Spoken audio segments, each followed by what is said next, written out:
ಓಂ ಹ್ರೀಂ ಶ್ರೀಂ ಶ್ರೀ ವಾಸವಿ ಕನ್ಯಕಾದೇವಿ ಪುರಾಣ ಪಂಚದಶಾಧ್ಯಾಯ. ಶ್ರೀ ವಾಸವಿ ದೇವಿಯ ವಿಶ್ವರೂಪ ದರ್ಶನವನ್ನು ಕುರಿತು ಹಾಗೂ ದ್ಯುತ್ತರಶತ ಗೋತ್ರೀಯರಾದ ಆರ್ಯವೈಶ್ಯ ದಂಪತಿಗಳು ವಾಸವಿ ಕನ್ಯಕೆಯೊಡನೆ ಅಗ್ನಿಯಲ್ಲಿ ಪ್ರವೇಶಿಸಿ ಪರಂಧಾಮವನ್ನು ಸೇರಿದ ವಿಧಾನವನ್ನು ಕುರಿತು ಸಾಲಂಕಾಯನರು ಮಣಿಗುಪ್ತಾದಿಗಳಿಗೆ ವಿವರಿಸಿ ಬಳಿಕ ಇನ್ನು ಹೀಗೆ ಮುಂದುವರಿಸಿ ಹೇಳತೊಡಗಿದರು.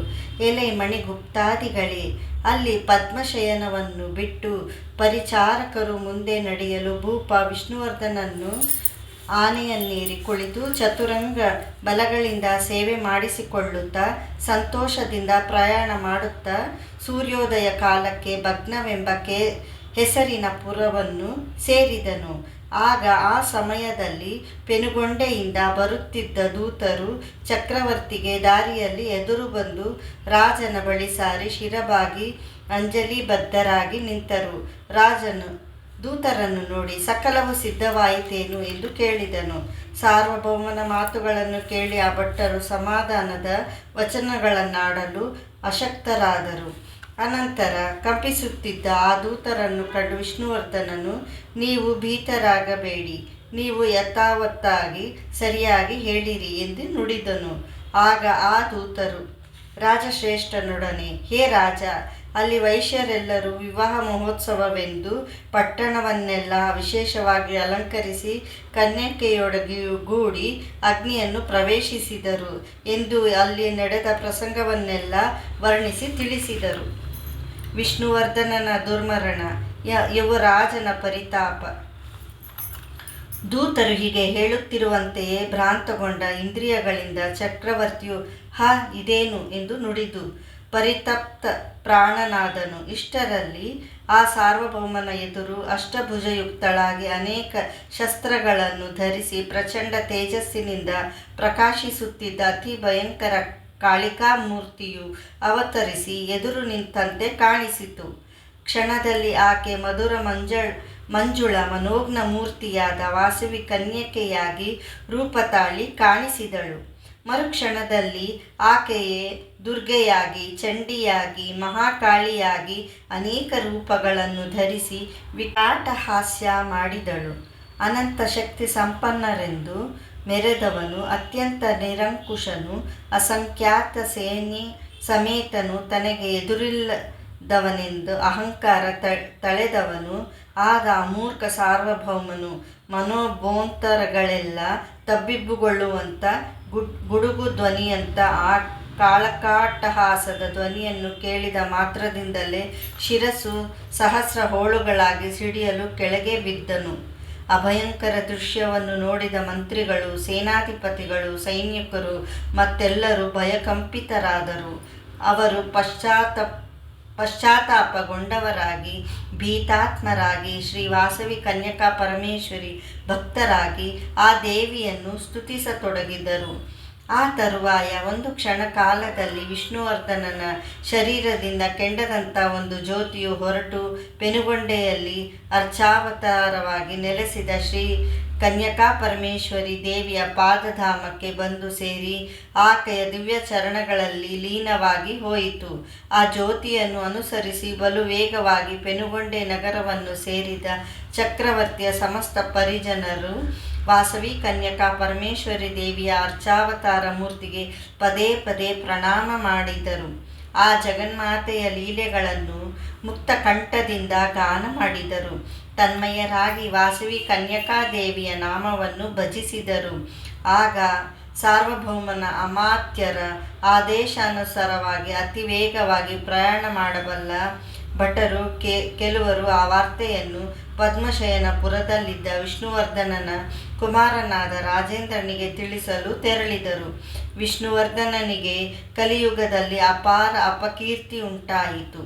ಸಕಲ ದೇಶಗಳಲ್ಲಿ, ಪಟ್ಟಣಗಳಲ್ಲಿ, ಮೂಲೆ ಮೂಲೆಗಳಲ್ಲಿ, ಹಳ್ಳಿಗಳಲ್ಲಿ ಕೂಡ ಚಾತುರ್ವರ್ಣದವರು ಚಕ್ರವರ್ತಿಯನ್ನು ಮಾತಿಗೂ ನಿಂದಿಸುತ್ತಾ ಧರ್ಮರಕ್ಷಣೆಗಾಗಿ ದೇಹತ್ಯಾಗ ಮಾಡಿ ವೈಶ್ಯರನ್ನು ಬಹಳವಾಗಿ ಸ್ತುತಿಸಲಾರಂಭಿಸಿದರು. ಪದ್ಮಶಯನ ಪುರದಲ್ಲಿ ಚಕ್ರವರ್ತಿಯ ಭಟ್ಟರು ತಂದ ಘೋರ ವಾರ್ತನೆಯನ್ನು ಕೇಳಿದ ಯುವರಾಜೇಂದ್ರನು ಪಾರಿವಾಳ ಪಕ್ಷಿಯಂತೆ ದೀನನಾಗಿ ಶೋಕ ಸಂತಪ್ತನಾಗಿ ಬಲು ವಿಧಗಳಲ್ಲಿ ವಿಲಪಿಸಿದನು. ಬಳಿಕ ರಾಜ ಪುರೋಹಿತರಾದ ಧೌಮ್ಯರು ಅವನನ್ನು ಸಂತೈಸಿ, ಎಲೈ ರಾಜೇಂದ್ರ, ಪ್ರಾಣಿಗಳೆಲ್ಲರಿಗೂ ತಮ್ಮ ಪೂರ್ವಜನ್ಮ ಕರ್ಮದಿಂದ ಜನನ ಮರಣಗಳು ಸಂಭವಿಸುವವು. ಇವು ಪ್ರಕೃತಿ ಸಿದ್ಧವಾಗಿದೆ. ಸದಾಚಾರ ಪರರಾದ ಸಾಧುಶೀಲರಾದ ವೈಶ್ಯರನ್ನು ನಿನ್ನ ತಂದೆಯು ಮಲಿನಚಿತ್ತದಿಂದ ಬಾಧಿಸಿದನು. ದಿವ್ಯ ಗುಣ ಸಂಪನ್ನಳಾದ ವಾಸವಿ ಕನ್ಯಕೆಯನ್ನು ಒತ್ತಾಯಪೂರ್ವಕವಾಗಿ ವಿವಾಹವಾಗಲು ಅಪೇಕ್ಷಿಸಿದನು. ಆ ದೇವಿ ಅದನ್ನು ಸಹಿಸದೆ ಬಂಧು ಸಹಿತವಾಗಿ ಜ್ವಲಿಸುವ ಅಗ್ನಿಯಲ್ಲಿ ಪ್ರವೇಶಿಸಿದಳು. ಆ ದುಷ್ಕರ್ಮ ಪರಿಪಾಕದಿಂದಲೇ ಪ್ರಸಿದ್ಧನಾದ ನಿನ್ನ ತಂದೆಯು ಪಾಪಚಿತ್ತರಾದ ಅವನ ಅನುಚರರು ಹತರಾದರು. ಆದ್ದರಿಂದ ನೀನು ಧೈರ್ಯಗುಂದಿ ದುಃಖಿಸುವುದು ಸಲ್ಲದು. ನಿನ್ನ ತಂದೆಯ ಪರಲೋಕ ಕ್ರಿಯೆಗಳನ್ನು ನಡೆಸಿ ವೈಶ್ಯರನ್ನು ಸಾಂತ್ವನಗೊಳಿಸಿ ಧರ್ಮರಾಜನಂತೆ ಭೂಮಿಯನ್ನು ಪಾಲಿಸು. ನಿನಗೆ ಶುಭವಾಗುವುದು ಎಂದು ಬೋಧಿಸಿದನು. ಆಗ ರಾಜೇಂದ್ರನು ಮುನಿಶ್ರೇಷ್ಠನಾದ ಧೌಮ್ಯರೊಡನೆ, ಮಹಾತ್ಮರೇ, ಸಾರ್ವಭೌಮನಾದ ನನ್ನ ತಂದೆಗೆ ಉತ್ತಮ ಗತಿಯನ್ನುಂಟು ಮಾಡುವ ವೀರ ಮರಣವಲ್ಲದೆ ಇಂಥ ಸಾವು ಸಂಭವಿಸಲು ಕಾರಣವೇನು? ಸರ್ವಜ್ಞರಾದ ತಾವು ತಿಳಿಸಿಕೊಡಿ ಎಂದು ಬೇಡಿದನು. ಧೌಮ್ಯರು ಅದನ್ನು ಕೇಳಿ ತಮ್ಮ ಜ್ಞಾನದೃಷ್ಟಿಯಿಂದ ಗತಕಾಲದಲ್ಲಿಯ ವಿಷಯಗಳನ್ನು ಗ್ರಹಿಸಿ ಯುವರಾಜನೊಡನೆ ಹೀಗೆ ಹೇಳಿದರು. ಓ ಯುವರಾಜ, ಪೂರ್ವದಲ್ಲಿ ಮಹೇಶ್ವರನ ಕಣ್ಣುರಿಯಿಂದ ಮನ್ಮಥನು ಭಸ್ಮವಾದನು. ಆ ಭಸ್ಮರಾಶಿಯಿಂದ ಭಂಡಾಸುರನೆಂಬವನು ಜನಿಸಿದನು. ಅವನ ಲೋಕಗಳನ್ನು ಪೀಡಿಸುತ್ತಿರಲು ದೇವತೆಗಳ ಪ್ರಾರ್ಥನೆಯ ಮೇರೆಗೆ ಆದಿಪರಾಶಕ್ತಿಯು ಲಲಿತಾ ಮಹಾದೇವಿಯಾಗಿ ಆ ರಕ್ಕಸನನ್ನು ಸಂಹರಿಸಿದಳು. ಆ ಅಸುರನ ತನ್ನ ಅಂತ್ಯಕಾಲದಲ್ಲಿ ನಿನ್ನ ಸಾನ್ನಿಧ್ಯವನ್ನು ಪ್ರಸಾದಿಸು ಎಂದು ದೇವಿಯನ್ನು ಪ್ರಾರ್ಥಿಸಿದನು. ಆಗ ದೇವಿಯು, ನೀನು ಕಲಿಯುಗದಲ್ಲಿ ವಿಷ್ಣುವರ್ಧನನೆಂಬ ಹೆಸರಿನಲ್ಲಿ ಭುವಿಯಲ್ಲಿ ಜನ್ಮ ತಳೆದು ಶಾಪೋಪಹತನಾಗಿ ಮೃತನಾಗಿ ನನ್ನ ಸನ್ನಿಧಿಯಲ್ಲಿ ಸ್ಥಾನವನ್ನು ಹೊಂದುವೆ ಎಂದು ನುಡಿದು ಅನುಗ್ರಹಿಸಿದಳು. ಆ ಭಂಡಾಸುರನು ತನ್ನ ಮೊದಲ ಜನ್ಮದಲ್ಲಿ ಚಿತ್ರಕಂಠನೆಂಬ ಗಂಧರ್ವನಾಗಿ ಜನಿಸಿ ಕೈಲಾಸದಲ್ಲಿ ಕೀರ್ತಿ ಕನ್ಯೆ ರೂಪದಲ್ಲಿ ಅವತರಿಸಿದ್ದ ದೇವಿಯನ್ನು ವಾಂಛಿಸಿ ಶಾಖೋಪಹತನಾಗಿ ಮರಣಿಸಿದನು. ಆ ಗಂಧರ್ವನೇ ಈಗ ನಿನ್ನ ಜನಕನಾದ ವಿಷ್ಣುವರ್ಧನ. ಸಾರ್ವಭೌಮನ ರೂಪದಲ್ಲಿ ಮಾನವ ಜನ್ಮ ತಳೆದು ಆದಿಪರಾಶಕ್ತಿಯ ಅವತಾರವಾದ ಶ್ರೀ ವಾಸವಿ ಕನ್ಯಕಾದೇವಿಯ ಕ್ರೋಧಕ್ಕೆ ಗುರಿಯಾಗಿ ಹೀಗೆ ದುರ್ಮರಣವನ್ನು ಹೊಂದಿರುವನು. ಆದರೆ ಪರಾಂಬಿಕೆಯಿಂದ ಹತನಾದ ಕಾರಣದಿಂದ ನಿನ್ನ ತಂದೆಯು ಸಾಲೋಕ್ಯ ಮುಕ್ತಿಯನ್ನು ಹೊಂದಿದನು. ಆದ್ದರಿಂದ ನೀನು ಆತನ ಮರಣಕ್ಕಾಗಿ ದುಃಖಿಸುವುದು ತರವಲ್ಲ. ಆ ವಾಸವಿ ಕನ್ಯಕೆಯೇ ಆದಿಪರಾಶಕ್ತಿಯಾದ ಪರಮೇಶ್ವರಿ. ನೀನು ಆ ಮಹಾದೇವಿಯನ್ನು ಭಕ್ತಿಯಿಂದ ಅರ್ಚಿಸಿ ಆಕೆಯ ದರ್ಶನ ಭಾಗ್ಯವನ್ನು ಹೊಂದಿ ಆ ಜಗನ್ಮಾತೆಯ ಕೃಪೆಗೆ ಪಾತ್ರನಾಗು. ಮಾತಾಪಿತೃ ವಿಯೋಗದಿಂದ ದುಃಖಿತರಾದ ವೈಶ್ಯಪುತ್ರರನ್ನು ಸಮಾಧಾನಗೊಳಿಸು ಎಂದು ಹೇಳಿದರು. ಆಗ ಯುವರಾಜನಾದ ರಾಜೇಂದ್ರನು ಸ್ವಸ್ಥಚಿತ್ತನಾಗಿ ತಂದೆಗೆ ನಡೆಸಬೇಕಾದ ಅಪರ ಕರ್ಮಗಳನ್ನು ನಿರ್ವಹಿಸಿದನು. ಪೆನುಗೊಂಡೆಗೆ ರಾಜೇಂದ್ರನ ಆಗಮನ. ಅನಂತರ ರಾಜೇಂದ್ರನು ವೈಶ್ಯರನ್ನು ಸಂತೈಸಲು ಪರಿವಾರಗಳೊಡನೆ ಮಂತ್ರಿಗಳೊಡನೆ ಪೆನುಗೊಂಡೆಗೆ ಆಗಮಿಸಿದನು. ಬಾಲನಗರರು ರಾಜೇಂದ್ರನನ್ನು ಆದರದಿಂದ ಆಹ್ವಾನಿಸಿದರು. ಆಗ ರಾಜೇಂದ್ರನು ವೈಶ್ಯರನ್ನು ನೋಡಿ, ಹೇ ವೈಶ್ಯರೇ, ನನ್ನ ತಂದೆಯವರು ಜನ್ಮಾಂತರ ಕರ್ಮ ವಿಶೇಷದಿಂದ ಮರಣವನ್ನು ಹೊಂದಿದರು. ವಿಧಿಕೃತವನ್ನು ಯಾರಿ ತಪ್ಪಿಸಲಾರಲ್ಲವೇ? ಪಿತೃವಿಯೋಗ ದುಃಖವು ನಿಮಗೂ ನನಗೂ ಸಮಾನವಾಗಿದೆ. ನೀವಿನ್ನು ಆ ದುಃಖವನ್ನು ಬಿಟ್ಟು ಕುಸುಮ ಶ್ರೇಷ್ಠಿ ಕುಮಾರನಾದ ವಿರೂಪಾಕ್ಷನನ್ನು ವೈಶ್ಯಾಧಿಪತಿಯಾಗಿ ಮಾಡಿಕೊಂಡು ನಿಮ್ಮ ಪಟ್ಟಣಗಳನ್ನು ಪಾಲಿಸಿಕೊಳ್ಳಬೇಕಾಗಿದೆ. ನಿಮಗೂ ನಮಗೂ ಆನಂದದಾಯಕವಾದ ಸ್ನೇಹವು ವೃದ್ಧಿ ಹೊಂದಲಿ. ನನ್ನ ರಾಜ್ಯದಲ್ಲಿಯ 4ನೇ ಒಂದು ಭಾಗವನ್ನು ನಿಮಗೆ ನಾನು ನೀಡುವೆನು. ವಿಷ್ಣುವರ್ಧನನ ಕುಮಾರನಾದ ರಾಜ ನರೇಂದ್ರನು ಕಾಶಿಗೆ ಹೋಗುತ್ತಿದ್ದ ವೈಶ್ಯಕುಮಾರರನ್ನು ಕಂಡು ತನ್ನ ತಂದೆಯ ತಪ್ಪಿಗಾಗಿ ಕ್ಷಮಾಭಿಕ್ಷೆಯಲ್ಲಿ ಬೇಡುತ್ತಿರುವುದು. ನೀವು ಸ್ವತಂತ್ರರಾಗಿ ಸಮಸ್ತ ರಾಜ್ಯವನ್ನು ಪಾಲಿಸಿಕೊಳ್ಳಿರಿ. ನೀವು ಪಿತೃಗಳ ಋಣಮುಕ್ತಿಗಾಗಿ ಗಯಾ ಕ್ಷೇತ್ರದಲ್ಲಿ ಪಿಂಡ ಪ್ರದಾನ ಮಾಡಿ ಹಿಂದಿರುಗಿ ಬರುವ ತನಕ ನಿಮ್ಮ ಭಾರ್ಯ ಪುತ್ರರ ವೃದ್ಧರ ಸಂರಕ್ಷಣೆಗಾಗಿ ತಕ್ಕ ಏರ್ಪಾಟುಗಳನ್ನು ಮಾಡುವೆನು.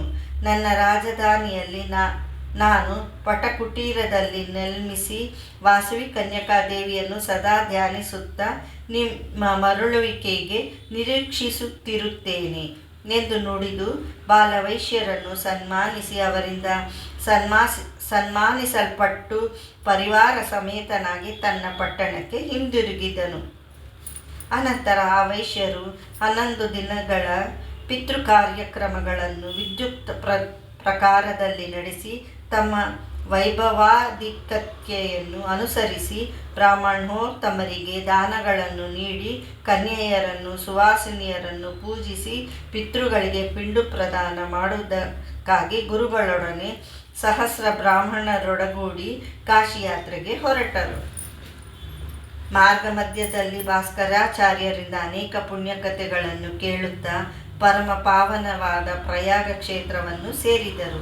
ಸೂರ್ಯನು ಮಕರ ರಾಶಿಯನ್ನು ಹೊಂದಿರುವಾಗ ಅವರು ಗಂಗಾ ಯಮುನಾ ಸರಸ್ವತಿಗಳ ಸಮ್ಮಿಶ್ರಿತ ರೂಪವಾದ ತ್ರಿವೇಣಿ ಸಂಗಮ ತೀರ್ಥದಲ್ಲಿ ಸ್ನಾನ ಮಾಡಿ ಬ್ರಾಹ್ಮಣರಿಂದ ಪ್ರಯಾಗದಲ್ಲಿಯ ನದಿ ತೀರ್ಥ ಪ್ರಭಾವವನ್ನು ಕೇಳಿ ವಿವಿಧ ದಾನಗಳಿಂದ ವಿಪ್ರರನ್ನು ಸಂತೃಪ್ತರನ್ನಾಗಿಸಿ ಶಿವರಾತ್ರಿ ವ್ರತವನ್ನಾಚರಿಸಲು ಕಾಶಿ ಕ್ಷೇತ್ರಕ್ಕೆ ಸೇರಿಕೊಂಡು ಅಲ್ಲಿ ಪಂಚಾಕ್ಷರಿ ಮಂತ್ರಜಪವನ್ನು ಮಾಡುತ್ತಾ ರಾತ್ರಿಯೆಲ್ಲ ಜಾಗರಣೆ ಮಾಡಿ ಬಳಿಕ ಅಲ್ಲಿ 1 ತಿಂಗಳು ಕಳೆದು ಗಯೆಗೆ ಹೋದರು.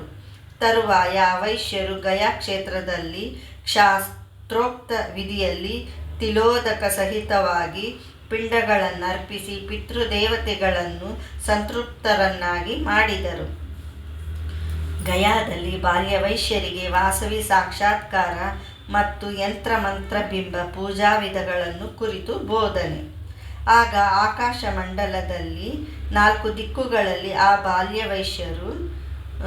ಬಾಲವೈಶ್ಯರು ಪಿತೃದೇವತೆಗಳು ಪ್ರತ್ಯಕ್ಷರಾಗಿ ಅವರನ್ನು ಆಶೀರ್ವದಿಸಿದರು.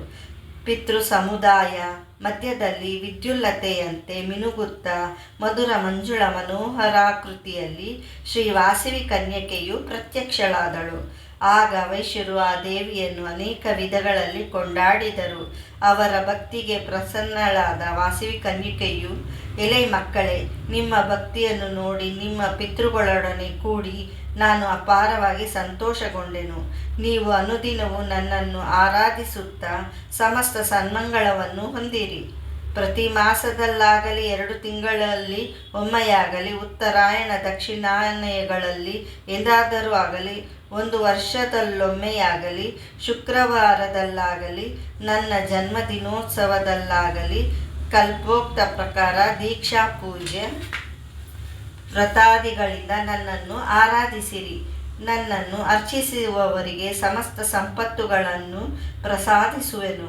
ಪರಿಶುದ್ಧ ಚರಿತ್ರೆಯುಳ್ಳ ಪಿತೃವಂಶವನ್ನು ಚೆನ್ನಾಗಿ ತಿಳಿಸಿಕೊಡುವ ಪ್ರಸಿದ್ಧವಾದ ಗೋತ್ರ ಪ್ರವರಾದಿಗಳನ್ನು ತಿಳಿದುಕೊಂಡು ವಂಶಾಭಿವೃದ್ಧಿಗಾಗಿ ಸಂಬಂಧ ಬಾಂಧವ್ಯಗಳನ್ನು ಮಾಡಿಕೊಳ್ಳಿರಿ.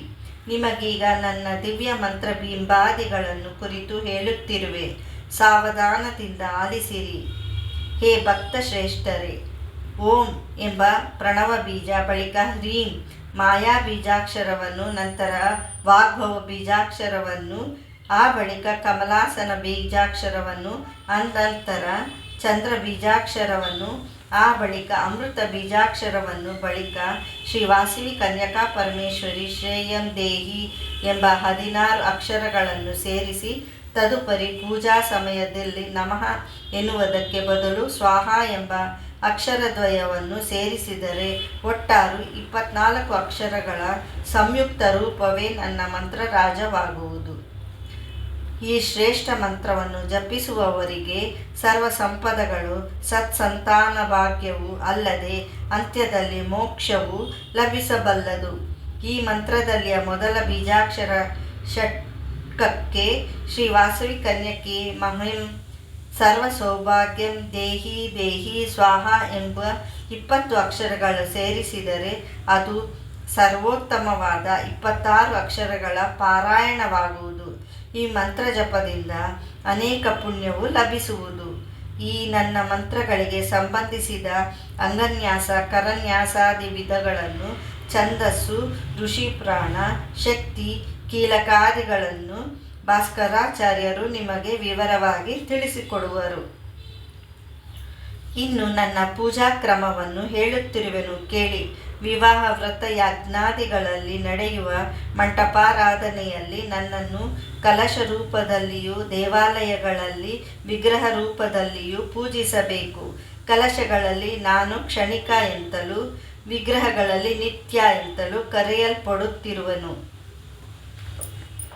ಶ್ರೀಚಕ್ರ ಸಮಾನವಾಗಿ ಯಂತ್ರ ದಶಾಂಗ ಸಮೇಪತವಾಗಿ ಬಿಂದು, ತ್ರಿಕೋಣ, ಅಷ್ಟಕೋಣ, ದಶಕೋಣ, ಸಪ್ತದಳ, ಅಷ್ಟದಳ, ಚತುರ್ದಶಾರಕೋಣ, ಷೋಡಶದಳ ಚಕ್ರಗಳೊಡನೆಯೂ ಭೂಪುರಗಳಿಂದಲೂ ಕೂಡಿರುತ್ತ ನವಾವರಣಗಳಿಂದ ಕೂಡಿದ್ದು ಚತುರ್ವಿಧ ಸಮೈಕ್ಯತೆಗಳಿಂದ ವಿರಾಜಿಸುತ್ತಿರುವ ನನ್ನ ಯಂತ್ರರಾಜವನ್ನು ಸ್ಥಾಪಿಸಿ ಅದರ ಮೇಲೆ ಸರಿಯಾಗಿ ನನ್ನ ಮೂರ್ತಿಯನ್ನು ದೇವಾಲಯಾದಿಗಳಲ್ಲಿ ಸ್ಥಾಪಿಸಬೇಕು.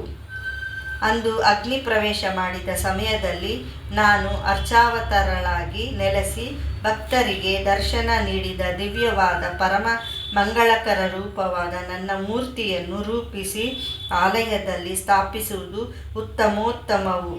ಹಾಗಿಲ್ಲದಿದ್ದರೆ ಬಿಭುಜೆಯಾದ ನನ್ನ ಭವ್ಯ ರೂಪಗಳನ್ನಾಗಲಿ ನನ್ನ ಅವತಾರ ಜೀವಿತ ಕಾಲದಲ್ಲಿ ನಾನು ಪ್ರದರ್ಶಿಸಿದ ಅಲೌಕಿಕ ರೂಪಗಳಲ್ಲಿ ಯಾವುದಾದರೊಂದು ರೂಪಗಳಲ್ಲಾಗಲಿ ನನ್ನ ವಿಗ್ರಹವನ್ನು ತಯಾರು ಮಾಡಿಸಿ ನನ್ನ ಆಲಯಗಳಲ್ಲಿ ಪ್ರತಿಷ್ಠಿಸಬೇಕು. ಹಾಗೆ ಸ್ಥಾಪಿಸಿ ಪೂಜಿಸಿದವರಿಗೆ ಸದಾ ಸಮಸ್ತ ಸಮೃದ್ಧಿಗಳನ್ನು ನೀಡುವೆನು. ಗಣೇಶ್ವರನು ಕ್ಷೇತ್ರಪಾಲಕರು, ಆಧಾರ ಧ್ಯಾಸನ ಶಕ್ತಿಗಳು, ದ್ವಾರಶಕ್ತಿಗಳು, ಅಷ್ಟಸಿದ್ಧಿಗಳು, ಇಂದ್ರಾದಿ ಅಷ್ಟಾದಿಕಾಲ್ಪಕರು, ಸೂರ್ಯಾದಿ ನವಗ್ರಹಗಳು, ಪರಾಶಕ್ತಿಯಾದ ನನ್ನ ಷೋಡಶ ಕಲಾ ದೇವತೆಗಳು, ಅಷ್ಟದುರ್ಗೆಯರು, ಸಪ್ತಮಾತೃಕೆಯರು, ಪ್ರಸಿದ್ಧವಾದ ನನ್ನ ಚತುರ್ದಶ ರೂಪಗಳು, ವಾಣಿವಿಧಾತರು, ಕೋನ ಕಮಲಾರ್ಜನಾರ್ದನರು, ಗೌರಿ ನಗರೇಶ್ವರರು, ನನ್ನ ಪುರದಲ್ಲಿಯ ನವಾವರಣಗಳಲ್ಲಿ ಪೂಜಿಸಬೇಕಾದ ಅಂಗೋಪಾಂಗ ದೇವತೆಗಳಾಗಿರುವರು.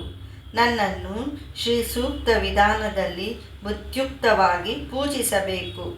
ಹೇ ಪುತ್ರರೇ, ಇನ್ನುಳಿದ ಪೂಜಾ ವಿಧಾನವನ್ನು ಋಷಿಶ್ರೇಷ್ಠರಾದ ಭಾಸ್ಕರಾಚಾರ್ಯರು ಹೇಳಬಲ್ಲರು. ನನ್ನ ಶ್ರೇಷ್ಠವಾದ ಮಂತ್ರವನ್ನು ಸದಾ ಜಪಿಸಿರಿ. ಆದುದರಿಂದ ನೀವು ಸರ್ವ ಫಲಗಳನ್ನು ಹೊಂದಬಲ್ಲಿರು. ಹೇ ಮಕ್ಕಳೇ, ಭಕ್ತಿಯುಕ್ತವಾದ ನಿಮ್ಮ ಚಿತ್ತಶುದ್ಧಿಗೆ ಸಂತೋಷಿಸಿದೆನು. ವರವೊಂದನ್ನು ಕೋರಿರಿ ಎಂದು ನುಡಿದಳು. ಆಗ ಆ ವೈಶ್ಯರು, ಹೇ ತಾಯಿ, ಈ ಪೆನುಗೊಂಡೆ ಪಟ್ಟಣದಲ್ಲಿ ಸದಾ ನಿನ್ನ ಪ್ರತ್ಯಕ್ಷ ದರ್ಶನ ಭಾಗ್ಯವನ್ನು ನಮಗೆ ಉಂಟು ಮಾಡು ಎಂದು ಬೇಡಿಕೊಂಡರು. ಆ ಬಳಿಕ ವಾಸವಿದೇವಿ, ನನ್ನ ದರ್ಶನ ನಿಮಗೆ 9 ರಾತ್ರಿಗಳು ಉಂಟಾಗುವುದು ಎಂದು ಹೇಳಿ ದೇವತಾ ಸಮುದಾಯದೊಡನೆಯೂ ಸಿದ್ಧ ಸಮೂಹದೊಡನೆಯೂ ಸೇವೆ ಸಲ್ಲುಡುತ್ತಾ ಸಿಂಹವಾಹನವನ್ನು ಅಧಿರೋಹಿಸುತ್ತಾ ಅಂತರ್ಧಾನವಾದಳು. ವಾಸವಿದೇವಿ ಅಂತರ್ಧಾನವಾದ ಬಳಿಕ ಆ ವೈಶ್ಯಶ್ರೇಷ್ಠರೆಲ್ಲ ಗಯಾಕ್ಷೇತ್ರದಿಂದ ಹೊರಟು ನೈಮಿಷಾರಣ್ಯ ಪುಣ್ಯಕ್ಷೇತ್ರವನ್ನು ಸೇರಿದರು. ಅಲ್ಲಿ ಗದಾಧರ ಸ್ವಾಮಿಯನ್ನು ಉಪಾಸಿಸುತ್ತಿದ್ದ ಪುಂಡರೀಕ ಮಹರ್ಷಿಯನ್ನು ನೋಡಿ ನಮಸ್ಕರಿಸಿ, ಹೇ ಮುನಿಶ್ರೇಷ್ಠ, ಗದಾಧರನಾದ ವಿಷ್ಣುದೇವನ ಮಹಾತ್ಮೆಯನ್ನು ಕುರಿತು ನಮ್ಮ ಪಿತಾಮಹರಿಂದ ಬಹುವಾಗಿ ಕೇಳಿದ್ದೇವೆ. ಸರ್ವಜ್ಞರಾದ ನೀವು ಆ ವಿಷಯವನ್ನು ವಿಸ್ತರಿಸಿ ಹೇಳಬೇಕೆಂದು ಪ್ರಾರ್ಥಿಸುತ್ತಿದ್ದೇವೆ ಎಂದು ಬೇಡಿಕೊಂಡರು. ಆಗ ಪುಂಡರೀಕನು, ಹೇ ವೈಶ್ಯೋತ್ತಮರೇ, ಆದಿಶಕ್ತಿಯು ಯೋಗಮಾಯ ಕನ್ಯೆಯೂ ಆದ ಪರಾಂಬಿಕೆಯು ದ್ವಾಪರ ಯುಗದಲ್ಲಿ ನಂದನೆಂಬ ವೈಶ್ಯನ ಮನೆಯಲ್ಲಿ ಶ್ರೀಕೃಷ್ಣನ ಸಹೋದರಿಯಾಗಿ ಅವತರಿಸಿದಳು. ಆ ಮಹಾದೇವಿಯೇ ಈಗ ಮತ್ತೆ ನಿಮ್ಮ ಕುಲದಲ್ಲಿ ವಾಸವಿ ಕನ್ಯಕೆ ದೇವಿಯಾಗಿ ಹುಟ್ಟಿ ಧರ್ಮವನ್ನು ಸಂರಕ್ಷಿಸಿದಳು. ನಿಮ್ಮ ಕುಲ ಪ್ರತಿಷ್ಠೆಯು ಇಷ್ಟು ಘನವಾದುದು. ನಿಮ್ಮ ಕುಲಗುರುವಾದ ಭಾಸ್ಕರಾಚಾರ್ಯರು ಸರ್ವಜ್ಞರು, ಸಮಸ್ತ ಬಲ್ಲವರು. ಆದರೂ ನನ್ನನ್ನು ಶ್ರೇಷ್ಠನನ್ನಾಗಿಸಿ ಗದಾಧರ ಮಹತ್ವವನ್ನು ತಿಳಿಸರೆಂದು ಕೋರುತ್ತಿರುವಿರಿ. ನಿಮ್ಮ ಆಧರಾಭಿಮಾನಿಗಳಿಗೆ ಧನ್ಯವಾದಗಳು. ಸಾವಧಾನ ಚಿತ್ತರಾಗಿ ಕೇಳಿರಿ. ಪೂರ್ವದಲ್ಲಿ ಬ್ರಹ್ಮ ಮಾನಸ ಪುತ್ರನಾದ ಸನತ್ಕುಮಾರನು ಮಾರ್ಕಂಡೇಯ ಮಹರ್ಷಿಗೆ ಶ್ರೌತ್ರ ಸ್ಮಾರ್ತ ಕರ್ಮಕಾಂಡಗಳು ಯಾರಿಗೆ ಸೇರಿರುವವೋ ಆ ಗದಾಧರ ದೇವನ ಮಹಾತ್ಮೆಯನ್ನು ತಿಳಿಸಿದನು. ಶ್ರೀ ಮಹಾವಿಷ್ಣುವು ಪಿತೃರೂಪದಿಂದಲೂ ದೇವರೂಪದಿಂದಲೂ ಸರ್ವಶ್ರೌತ ಸ್ಮಾರ್ತ ಕರ್ಮಜಾಲಗಳ ಆಹುತಿಗಳನ್ನು ಅನುಭವಿಸುತ್ತಿರುವನು. ಪಿತೃರೂಪದಿಂದ ಕವ್ಯವನ್ನು, ದೇವರೂಪದಿಂದ ಹವ್ಯವನ್ನು ಭುಜಿಸುತ್ತಿರುವನು. ಆ ದೇವನಿಗೆ ಯಜ್ಞಾದಿಗಳಲ್ಲಿ ಕೊಡುವ ಹವ್ಯಕ್ಕಿಂತ ಶ್ರಾದ್ದಾದಿಗಳಲ್ಲಿ ಕೊಡುವ ಕವ್ಯವು, ಪಿಂಡ ಪ್ರದಾನವು ವಿಶೇಷವಾಗಿ ಪ್ರೀತಿಕರವು. ದಾನಗಳನ್ನು ಹೋಮಗಳನ್ನು ಮಾಡದೆ ಹೋದರೂ ಪಿಂಡ ಪ್ರದಾನದಿಂದ ಶ್ರೀಹರಿಯನ್ನು ಶ್ರಾದ್ದ ವಿಧಿಯಿಂದ ಸಂತೋಷಪಡಿಸಬೇಕು. ಮಾಡಬಾರದ ಕಾರ್ಯವನ್ನು ಮಾಡಿಯಾದರೂ ಸರಿಯೇ. ಪಿಂಡ ಪ್ರದಾನಿಧಿ ಅತಿಥಿ ಪೂಜೆಗಳಿಂದ ವಿಷ್ಣುವನ್ನು ಸಂತೋಷಗೊಳಿಸುವವನು ಅಕ್ಷಯವಾದ ಫಲವನ್ನು ಹೊಂದಬಲ್ಲನೆಂದು ಹಿರಿಯರು ಹೇಳಿದರು. ಆದ್ದರಿಂದ ಏನಾದರೂ ಸರಿಯೇ, ಶ್ರಾದ್ದ ದಿನವನ್ನು ಬಿಟ್ಟು ಬಿಡಬಾರದು. ಹರಿಪ್ರೀತಕರವಾದ ಶ್ರಾದ್ದವನ್ನು ತಪ್ಪದೇ ಮಾಡಬೇಕು. ತೇಜ ಸಂಪನ್ನರಾದ ನೀವು ಶ್ರದ್ಧೆಯಿಂದ ಶ್ರಾದ್ದ ಮಾಡಿರಿ. ಯಾರಿ ರಹಸ್ಯ ವಿಷಯವನ್ನು ಕೇಳುವನು ಅವನ ಸರ್ವ ಪಾಪ ವಿಮುಕ್ತನಾಗುವನು ಎಂದು ಗದಾಧರ ಮಹಿಮೆಯನ್ನು ಪುಂಡರೀಕ ಮಹರ್ಷಿಯು ವೈಶ್ಯರಿಗೆ ಅರುಹಿದನು. ಆಗ ಆ ವೈಶ್ಯರು ಆ ಋಷಿಗೆ ಕೃತಜ್ಞತಾಭಿವಂದನೆಗಳನ್ನು ಮಾಡಿ ಅಲ್ಲಿಂದ ಮುಂದೆ ಹೊರಟರು. ಸರ್ವ ವೈಶ್ಯರು ಮತ್ತೆ ಕಾಶಿಪಟ್ಟಣಕ್ಕೆ ಹೋಗಿ ನಿಯತಾತ್ಮರಾಗಿ ಪಿತೃಗಳಿಗೆ ಹಿತವನ್ನಿಸಬೇಕೆಂಬ ಬಯಕೆಯಿಂದ ತಮ್ಮ ನಗರದಲ್ಲಿ ಶಿವಲಿಂಗಗಳನ್ನು ಪ್ರತಿಷ್ಠಾಪಿಸಲು ನಿಶ್ಚಯಿಸಿಕೊಂಡು ಅನೇಕ ಶಿವಲಿಂಗಗಳನ್ನು ಶೇಖರಿಸಿಕೊಂಡು ಅನ್ನಪೂರ್ಣ ವಿಶ್ವೇಶ್ವರರಿಗೆ ಪ್ರಣಾಮಗಳನ್ನು ಸಲ್ಲಿಸಿ ಕಾಲಭೈರವನ ಆಜ್ಞೆ ಪಡೆದು ತಮ್ಮ ಪಟ್ಟಣಕ್ಕೆ ಹಿಂದಿರುಗಿ ತೊಡಗಿದರು. ಪುಣ್ಯಾರಣ್ಯಗಳನ್ನು, ಶ್ರೇಷ್ಠ ಪರ್ವತಗಳನ್ನು, ಪುಣ್ಯ ದೇಶಗಳನ್ನು, ತೀರ್ಥಗಳನ್ನು ಸೇವಿಸುತ್ತಾ ಪದ್ಮಾಶಯನ ಪಟ್ಟಣಕ್ಕೆ ಬಂದರು. ಅಲ್ಲಿ ವಿಷ್ಣುವರ್ಧನ ಸಾರ್ವಭೌಮರನಾದ ಕುಮಾರನಾದ ರಾಜೇಂದ್ರ ಭೂಪತಿ ರಾಜೋದ್ಯಾನದಲ್ಲಿ ಮನೋಜ್ಞವಾದ ಪಟಕುಟೀರದಲ್ಲಿ ವಾಸವಿ ದೇವಿಯ ಅನುಗ್ರಹವನ್ನು ಕೋರಿ ನಿಯಮ ನಿಷ್ಠೆಗಳಿಂದ ಆ ದೇವಿಯನ್ನು ಧ್ಯಾನಿಸುತ್ತಾ ವಾಸಿಸುತ್ತಿದ್ದನು. ಕಾಶಿಯಿಂದ ಆಗಮಿಸಿದ ವೈಶ್ಯರೆಲ್ಲ ಗಂಗಾತೀರ್ಥವನ್ನು ದೊಡ್ಡ ದೊಡ್ಡ ಕಾವಡಿಗಳಲ್ಲಿ ಹೊರಲ್ಪಟ್ಟು ಆ ನಗರಕ್ಕೆ ಪ್ರವೇಶಿಸಿದರು. ಆ ಕಾವಡಿಗಳನ್ನು ಹೊತ್ತು ತಂದವರು ಗಂಗಾ ಕಾವಡಿಗರೆಂದು ಪ್ರಸಿದ್ಧರಾದರು. ಅವರು ವಂಶ ಪಾರಂಪರ್ಯವಾಗಿ ವೈಶ್ಯರಿಂದ ಘೋಷಿಸಲ್ಪಡುವಂತೆ ಕಟ್ಟಳೆ ಮಾಡಲಾಯಿತು. ಚಾರರಿಂದ ವೈಶ್ಯರ ಆಗಮನವನ್ನು ಕುರಿತು ಕೇಳಿ ರಾಜರಾಜೇಂದ್ರನು ಸಂತೋಷಾಂತರಂಗನಾಗಿ ಬಂಧು ಮಿತ್ರರೊಡನೆ, ಮಂತ್ರಿ ಪುರೋಹಿತರೊಡನೆ ವೈಶ್ಯರನ್ನು ಎದುರುಗೊಂಡು ಅವರ ಕ್ಷೇಮ ಸಮಾಚಾರಗಳನ್ನು ವಿಚಾರಿಸಿ ತನ್ನ ನಿವಾಸಕ್ಕೆ ಆಹ್ವಾನಿಸಿ ಕರೆತಂದನು. ರಾಜೇಂದ್ರನು ವಿರೂಪಾಕ್ಷನನ್ನು ಆಲಿಂಗನ ಮಾಡಿಕೊಂಡು, ಹೇ ಮಹಾವೀರ, ನೀವು ಬರುವ ತನಕ ನಾನು ಹೊತ್ತು ಮಾತ್ರವೇ ಭುಜಿಸುತ್ತಾ ಭೂಶಯನ ಮಾಡುತ್ತಾ ಶ್ರೀ ವಾಸವಿ ದೇವಿ ಧ್ಯಾನ ನಿಮಗ್ನನಾಗಿ ಈ ಪಟಕುಟೀರದಲ್ಲಿ ವ್ರತದೀಕ್ಷೆಯಲ್ಲಿರುವೆ. ನಿಮ್ಮ ಪುಣ್ಯ ದರ್ಶನದಿಂದ ಪರಿಶುದ್ಧನಾದನು ಎಂದು ಸ್ನೇಹಾರ್ಥ ಹೃದಯದಿಂದ ನುಡಿದನು.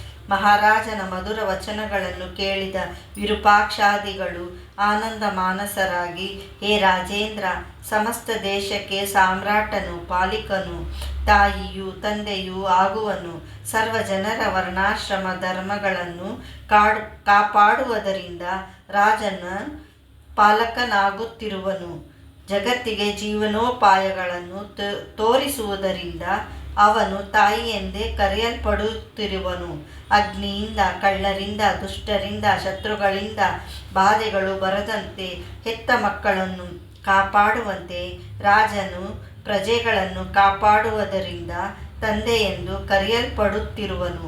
ಈ ವಿಧದಿಂದ ಪ್ರಜೆಗಳನ್ನು ರಂಜಿಸುವುದರಿಂದ ರಾಜನೆಂದ ಸಾರ್ಥಕ ನಾಮ ಪಡೆಯುತ್ತಿರುವನು. ಪ್ರಭು, ನಿಮ್ಮನ್ನು ನೋಡಿ ನಾವು ಕೃತಾರ್ಥರಾದೆವು ಎಂದು ನುಡಿದರು. ಅನಂತರ ರಾಜನ ವಾಂಛೆಯಂತೆ ಆ ರಾತ್ರಿ ಅವರೆಲ್ಲ ಅಲ್ಲಿಯೇ ವಿಶ್ರಾಂತಿ ಪಡೆದರು.